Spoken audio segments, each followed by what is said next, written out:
ઓમ શ્રી પરમાત્મને નમઃ. શ્રી વશિષ્ઠજીના ધ્યાનથી ઉત્પન્ન થયેલ અગ્નિમાં મૃગના પ્રવેશનું અને તેના વિપશ્ચિત દેહની પ્રાપ્તિનું વર્ણન. શ્રી વાલ્મીકીજી કહે કે ભરદાજ, ત્યાર પછી શ્રીરામે વશિષ્ઠને પૂછ્યું કે મુનિ, કે આ ઉપાય દ્વારા પેલાના વિપશ્ચિત દેહની પ્રાપ્તિ થઈ, આ વિપશ્ચિતના દુઃખનો અંત થશે. શ્રી વશિષ્ઠજીએ કહ્યું, રામચંદ્ર, જેમ અગ્નિમાં નાખી દેવાથી સુવર્ણ પોતાના નિર્મળ રૂપને પ્રાપ્ત થાય, તે જ પ્રમાણે આ વિપશ્ચિતના માટે પણ અગ્નિ શરણ છે. એમાં પ્રવેશ કરવાથી આ મૃગ પોતાના પૂર્વ વિપશ્ચિત દેહને પ્રાપ્ત થઈ જશે. આ બધું હું હમણાં કહું છું, તમને બધાને કૌતુક બતાવું. આ મૃગ હમણાં તમારી સામે અગ્નિમાં પ્રવેશ કરશે. શ્રી વાલ્મીકીજી કહે, ભરદાજ, ઉત્તમ વિચારવાળા મુનિવર શ્રી વશિષ્ઠજીએ ત્યાં આમ કહીને પોતાના મંડળના જળનું વિધિપૂર્વક આચમન કરી અગ્નિનું ધ્યાન કર્યું. તેમના ધ્યાન કરતા સભાના મધ્ય ભાગમાંથી અગ્નિની જવાળાઓ ધકધકવા લાગી. તે જવાળાઓમાં ઈંધણ અને અંગારા ન હતા. ધુમાડો અને કાળાશનું તો નામ પણ ન હતું. તે નિર્મળ જવાળાઓ ધગ ધગ ધગી રહી. તેની પરમ મનોહર કાંતિ ફેલાઈ રહી. તે સુવર્ણ મંદિર જેવી સુંદર લાગી રહી હતી. ખીલેલા ખાખરા જેવો તેનો આકાર. તે જવાળાઓને જોઈને સભાસદો તો દૂર ખસી ગયા.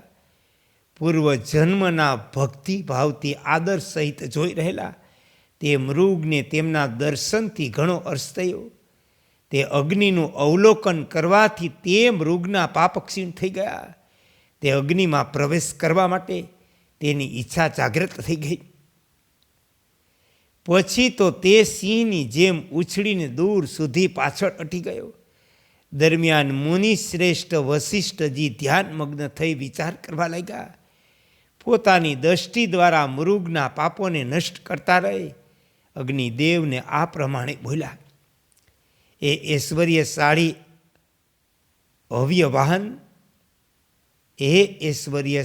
અવ્યવાહન, આ મનોહર મૃગની પૂર્વ જન્મની ભક્તિનું સ્મરણ કરી આના પર કૃપા કરો. આને વિપશ્ચિત બનાવો. રાજ્યસભામાં વશિષ્ઠ મુનિ આ પ્રમાણે કહેવાથી તે મૃગ દૂરથી દોડીને તે પ્રમાણે અગ્નિમાં પ્રવિષ્ટ થઈ ગયો. જેમ વેગથી છોડેલું બાણ પોતાના લક્ષ્યમાં પ્રવિષ્ટ થઈ જાય, તે જવાળા સમૂહમાં પ્રવિષ્ટ થયેલા તે મૃગનું શરીર દર્પણમાં પ્રતિબિંબની જેમ સંધ્યાકાળના વાદળમાં વિશ્રાંત થયા જેવું સ્પષ્ટ દેખાતું.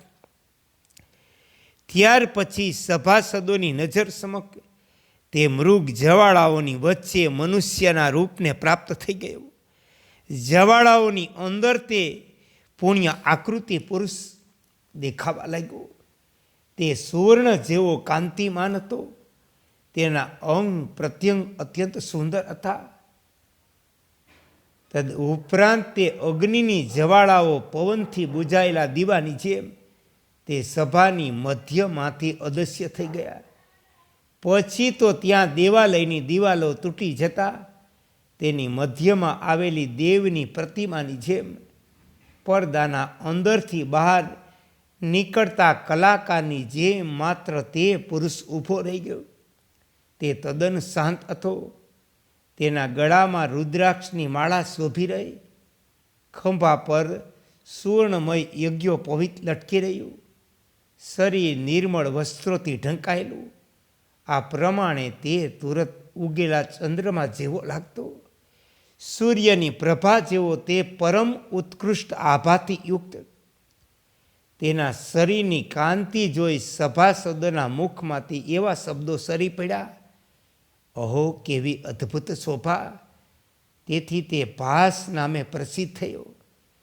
ત્યાર પછી તે ભાસ ધ્યાનમગ્ન થઈને ત્યાં બેસી ગયો. મનમાં જ પોતાના પૂર્વ જન્મના સંપૂર્ણ વૃત્તાંતનું સ્મરણ કરવા લાગ્યો. તે સમયે બધાય સભાસદો આશ્ચર્યચકિત થઈ ચૂપચાપ બેઠા હતા. ત્યાં સુધીમાં ભાસ 2 ઘડીમાં પોતાના સંપૂર્ણ વૃત્તાંતોનું સ્મરણ કરી તે પૂર્વજન્મોની સ્મૃતિથી પાછો ફર્યો અને ધ્યાન ભગ્ન થઈ ગયો. ઉઠીને સંપૂર્ણ સભા પર દૃષ્ટિપાત કર્યો. હર્ષપૂર્વક વશિષ્ઠજીની નજીક જઈ તેમણે પ્રણામ કર્યા. આ પ્રમાણે કહેવા લાગ્યો કે હે બ્રહ્મન, તમે જ્ઞાન સૂર્યરૂપી પ્રાણ પ્રદાન કરવાવાળા છો. તમને મારા પ્રણામ. વશિષ્ઠજી પણ તેમના માથા પર હાથ ફેરવીને આ પ્રમાણે બોલ્યા, એ રાજન, ચિરકાળ પછી આજે તમારી અવિદ્યાનો સર્વથા વિનાશ થઈ જાય. ત્યાર પછી જ્યારે તે શ્રી રામચંદ્રજીની જય હો આમ કહીને તેમના ચરણમાં પ્રણામ કરી રહ્યો, તે સમયે રાજા દશરથ પોતાના આસન પરથી થોડા ઉઠીને તેની સાથે હસતા હોય એમ બોલ્યા. શ્રી દશરથજીએ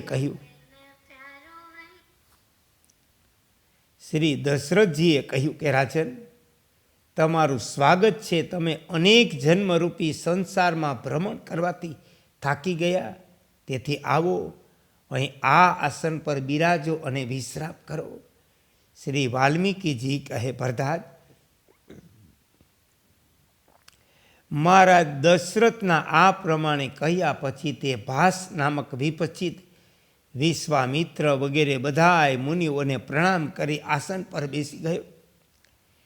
ત્યારે દશરથજી બોલ્યા કે અહો, દુઃખની વાત છે કે જેમ જંગલી હાથી બંધાઈ જવાના કારણે દુઃખ ભોગવે, તે પ્રમાણે આ વિપચિતે પણ લાંબા સમય સુધી અવિદ્યાને વશ થઈ દુઃખનો અનુભવ કર્યો.